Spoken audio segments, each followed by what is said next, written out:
At dahil marami akong sabi nila ay nag-fade na daw yung kulay ng buhok ni Bri. Kaya ngayon ay kukulayin natin sa lahat ng mga nag-request. At buti, meron akong brown, pero meron palang pangkulay pala si Bri. Bumili siya. Sakto, nasa lalagyan ng ano mo, no? Sa motor. So, sakto, no? Parang, ano talaga, no? At mayroon ka pa, dami pala. So, kulayin din natin.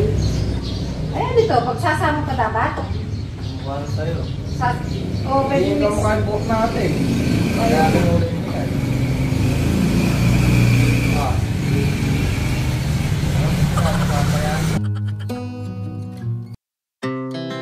Our hearts beat to the city streets.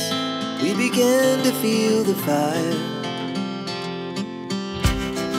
We rise like tall buildings as the chemicals they take us higher.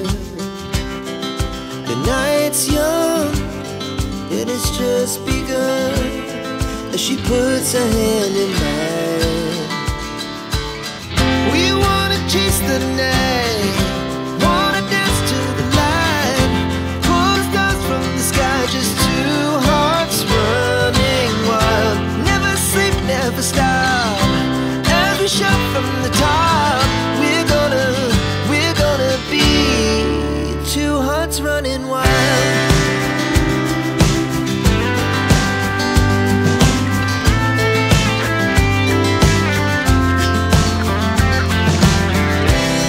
Now the morning is the afternoon. We lay awake in bed. It laughs so loud as the hours pass. We're gonna do it all again. We wanna chase the night, wanna dance to the light, pull the stars from the sky, just two hearts running wild. Never sleep, never stop, as we shout from the top. Yon. So, abang-abangan nyo na lang po mamaya pag natapos na yung oras niya para po dumikit yung linagay kong pangkulay ni Brian. At least hindi na siya dilaw kasi nga sinasabi na medyo, yung sinasabi naman Brian, bagay mo daw yung black. Minsan naman, bagay mo daw yung kulot. So, depende sa mga tao kasi, depende sa mata sa mga nanonood. So, yung gusto naman nila natural, iba-iba lang. Iba-iba kasi kung ano yung paningin para sa'yo.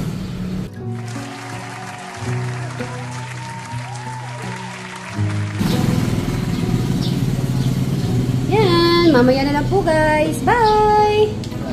Okay, tatanungin natin si Kuya Noah natin. Kumusta naman si Bri sa loob ng kwarto? Tahimik po, tapos nunod lang po ng Sweet Mary.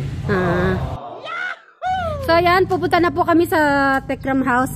Makikipiesta na kami, di ba? Piesta rin dito, pero dun daw, sabi kasi ni Tekram ay dun lahat po kakain. So in-invite ko din po sila Jano, Krista, Tito, Tita. Si Eric naman, di ako sure kung pupunta. Si Alex naman, 100% na nasa kwarto lang po. Siguro, hayaan na lang muna natin hanggang maging okay din po ang lahat, di ba? Siguro, darating din yung panahon na makakasama din po natin yung dalawa at magiging kompleto po ang Suba sibling. So, mamaya na lang po ulit. Bye! Tahimik naman. Going on. Bakit? At ang oras po ay 9 o'clock ng umaga. So hindi pa kami kumain, nagkape lang kami kanina ni Bri. So doon na kami kakain sa kanila. So medyo tahimik pa po, siguro mamayang hapon kasi medyo ano pa maaga pa yan. Siyempre, pupunta yung mga bisita, tanghali, pantanghali, ganyan.